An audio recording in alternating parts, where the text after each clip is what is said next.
کے گھر میں دیا اور اپنے ہاتھوں سے کھانا کھلایا۔ سب کچھ کرنے کے بعد حضرت عمر کہہ رہے ہیں بوڑھی مائی عمر کو معاف کر دے۔ بڑا وہ کہہ رہے ہیں کہ اتنی بڑی حکومت ہے پتہ نہیں چل پایا۔ کہا معاف نہیں کروں گی، جب میں مروں گی میرے سامنے رسول اللہ آئیں گے اور رسول اللہ سے میں شکایت کروں گی، یا رسول اللہ آپ کا امتی ایسا حاکم تھا، ایسی حکومت کرتا تھا جو اپنی عوام اور رعایا کے خبر گیری بھی نہیں کرتا تھا۔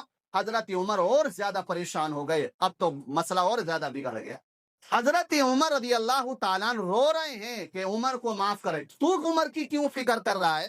بوڑھی کہہ رہی ہے عمر کی تو کیوں فکر کر رہا ہے؟ کہا وہ حکومت کرتے ہیں، سب کا خیال کرتے ہیں، تیری طرف نہیں آئی، اتفاق سے نہیں آ سکے ہوں گے، آخر معاف کر دے۔ آخر بہت دیر ہو گئی تو بوڑھی کہتی ہے تو اچھا آدمی لگتا ہے، تیری وجہ سے میں عمر کو معاف کر رہی ہوں ورنہ میں معاف نہیں کرتی، تیری وجہ سے معاف کر رہی ہوں ورنہ معاف نہیں، قیامت کے دن گریبان پکڑ لوں گی عمر کا۔ تو حضرت عمر کو سکون آ جانا چاہیے تھا، چلو معاف کر دیا۔ حضرت عمر کہہ رہے اچھا ایسا کر، ایک کاغذ لیا اور کہا کہ میں نے معاف کر دیا، اس پر اتنا لکھ دے بس۔ حضرت عمر سے وہ کہنے لگی اچھا تو خود ہی لکھ لے اور میں اس پر دستخط کر دوں گی۔ حضرت عمر نے لکھا، اب وہ دستخط کرنے کو پیش ہی کیا تھا، اتنے میں حضرت علی رضی اللہ تعالیٰ عنہ اور حضرت علی کے ساتھ ایک اور صحابی آ گئے اور کہہ رہے ہیں اے امیر المومنین، ہم نے پورے مدینے میں آپ کو تلاش کر لیا، آپ یہاں بیٹھے ہوئے ہیں۔ جب حضرت علی نے کہا اے امیر المومنین تو بڑھیا ڈر گئی، ارے یہ تو عمر نکلے، میری خوشامد جو گھنٹوں سے کر رہا ہے یہ عمر ہے، امیر المومنین ہے، 22-24 لاکھ مربع میل پر حکومت کرنے والا شہنشاہ ہے۔ تو حضرت علی نے یہ راز کھولا، بڑھیا ڈرنے لگی، مائی ڈر مت، اپنے وعدے پر قائم رہے، تو نے عمر کو معاف کر دیا ہے۔ عمر کو ایک جملہ اور میں آپ کو بتاؤں، حضرت اس بڑھیا نے ایک بات اور کہی کہ اچھا معاف کر دے عمر کو اس لیے کہ بڑی حکومت ہے تو نہیں رکھ پایا، تو جانتے ہو کیا کہا؟ اللہ کے رسول سے میں یہ کہوں گی ایسے آدمی کو حاکم کیوں بنایا جو خیال نہیں رکھتا اپنی رعایا کا، اور تو عمر کی جب فکر کر رہا ہے تو عمر کو حکومت چھوڑ دینی چاہیے، کیوں کر رہا ہے وہ حکومت جب نہیں کر سکتا؟ تو یہ حضرت اتنے بڑے بڑے بول حضرت عمر کے سامنے کہے۔ بہرحال بوڑھی سے کہا اپنے وعدے پر قائم رہ، اس پر دستخط کر۔ بوڑھی عورت نے دستخط کر دیے۔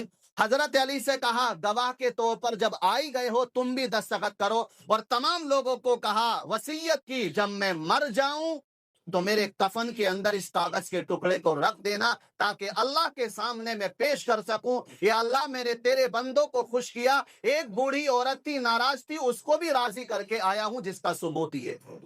ایسی ہوتی ہے حکومتیں، ایسے ہوتے ہیں حقوق ادا۔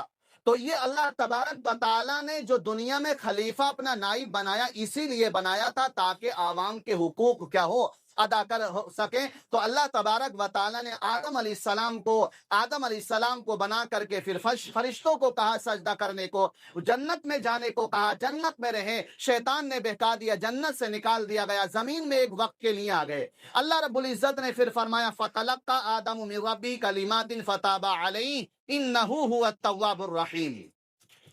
اللہ رب العزت نے جب آدم علیہ السلام کو نکال دیا تھا تو آدم علیہ السلام حالانکہ کوئی گناہ نہیں تھا، کوئی چوک نہیں تھی، اللہ کو یہی منظور تھا، لیکن حضرت آدم اپنے اس فعل پر کہ درخت کا پھل کھا لیا بہت شرمندہ تھے، روتے رہتے تھے، روتے ہی رہتے تھے 300 سال برابر حضرت آدم علیہ السلام روتے رہے برابر۔